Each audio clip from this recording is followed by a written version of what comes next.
I wasn't sure if I should use spray foam or fiberglass to insulate this house. On the one hand, spray foam is a better insulator when compared to fiberglass, but there are concerns over the chemical odor that spray foam emits. This unhealthy off-gassing is the reason you see installers wearing hazmat-looking suits. On the other hand, fiberglass doesn't always age well. It can slump down over time, and it provides a home for insects, but fiberglass is cheaper, and it's something I can do by myself. So, should we install the safe but less effective insulation that degrades over time, or the best-in-class insulation that lasts forever but has a potential health risk? After researching the topic, I decided to use both. From what I've read, as long as you make sure the house is completely empty of anything that can absorb those chemical off-gassing odors, and you properly vent the house after the installation, the off-gassing will clear out.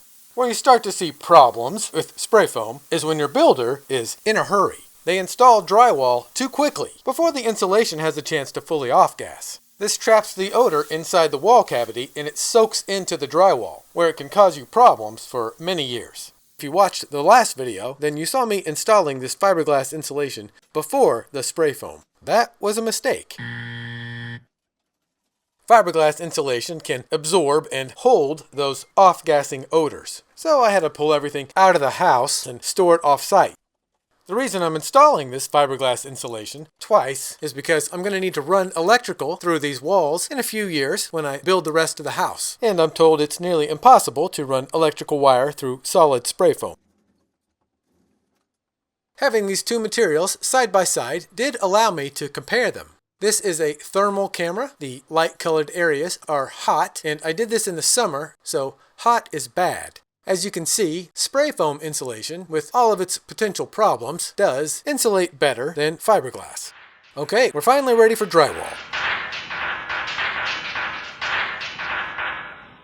An important part of do-it-yourselfering is to know when you should hire a professional crew. For instance, imagine you're by yourself and you're trying to get this 12-foot long sheet of drywall up on top of that scaffold. These sheets weigh about 80 pounds, and then you have to flip this 12-foot long 80-pound object up over your head and hold it in place against the ceiling beams, which are 19 feet in the air, by the way, and you have to attach it with a drill and multiple screws. These guys are doing this while standing on a plank that's about 14 inches wide. Concealing the joints between all of these pieces of drywall might appear easy, but if you've ever tried to do this yourself, then you know it's harder than it looks. There is an art to smoothing an entire wall into a single, seamless surface. While drywalling an entire house is not a do-it-yourself project, painting that drywall is. I don't enjoy painting walls, but it's something that one person can do, and it's a good place to save some money on labor. This wall and ceiling painting goes on for several days, so we're going to jump ahead, but I did want to show you a couple ways to paint hard-to-reach locations. The first way is to buy a brush that can be attached to an extension pole. This brush was a little too big for edge painting, so I decided to try option 2, which was to duct tape a smaller brush to the end of a stick. Once you have the edge painted, you can switch to rollers, which are all made to go on the end of an extension pole.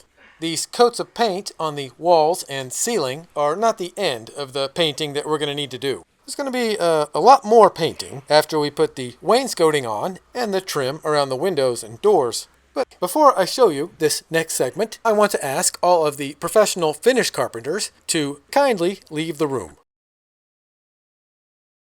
I know what I did was wrong. I know. But I wanted to install wainscoting on the stair, but I couldn't find any videos on how to properly cut the baseboards for a circle-shaped stair. So I called a finish carpenter. Finish carpenters are highly skilled woodworkers who build things like kitchen cabinets and crown molding, built-in bookshelves, and wainscoting. The guy I called gave me this estimate, That's $3,000 for labor, and he needed $4,138 spent on the special flexible wood. This was the price for just the baseboards. The vertical pieces and the top rail would cost extra. Here are a few other things you could buy for less than the price of these two baseboards in 2026. Rent for a studio apartment for a full year. The meat from a whole cow, which would feed a family of 4 for a year. All of the bricks I needed to build my house. A car that makes people get out of the left lane, 3 golden toilets, or your very own relaxation egg. You get the point. I'm not going to spend over $7,000 on 2 baseboards, so I guess I'm going to have to do this myself. Instead of spending over $4,000 on the flexible 1x12s, I spent $15 on this 1x6. I scored the back about 1,000,000 times, and now it's a flexible 1x6. But it's still not quite flexible enough. We're going to need a lot of wood putty and sanding before this is done. My plan here is to set these 1x6s on the nosings and then cut out a triangle shape and fit it into the space under the 1x6.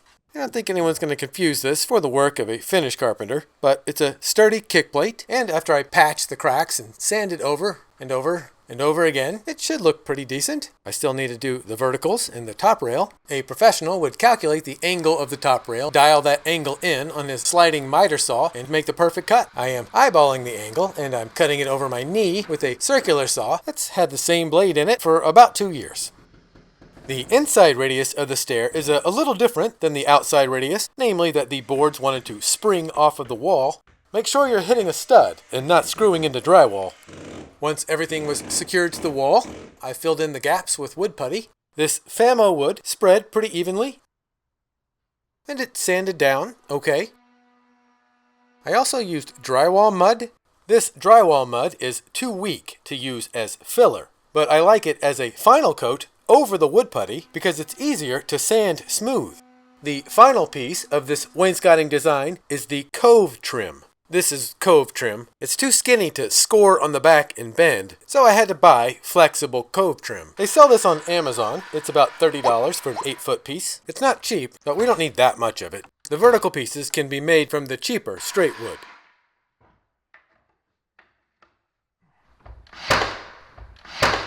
We add the wood filler again. There's more sanding and filler in drywall mud and sanding. And then we paint. If this was stained wood, then this plan would not work. But since I'm painting everything, no one's gonna know that I Frankensteined all of this together. Except the people who watch this video.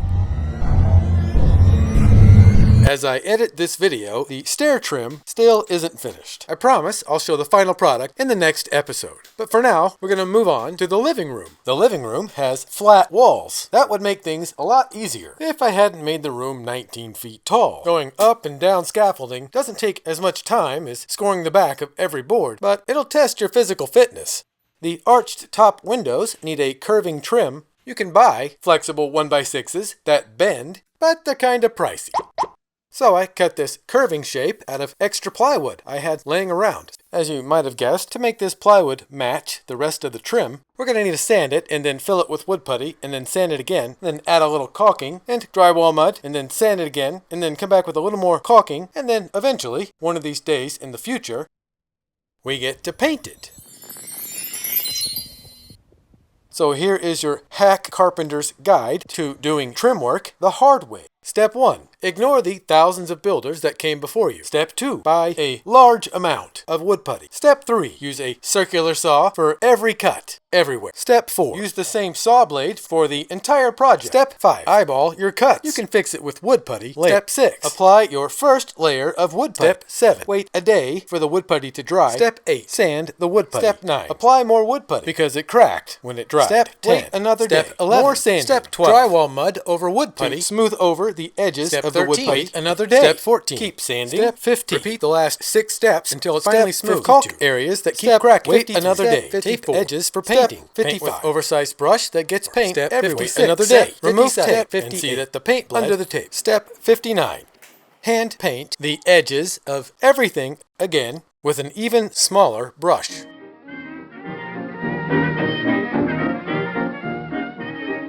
I know there are better ways to install trim, but I do think the living room turned out pretty nice. What a glorious feeling, I'm happy again. I've been working on this trim work for about 6 months, and I'm still not finished. But I do have a new helper. He doesn't have a lot of experience, but he does accept waffles as payment. Okay, thanks for helping. Yes. Oh, I don't think you're going to get through that door, though. Oh, you are going to get through. Oh, okay. Good job. In the next video, we finish the house. I've got a smile on my face.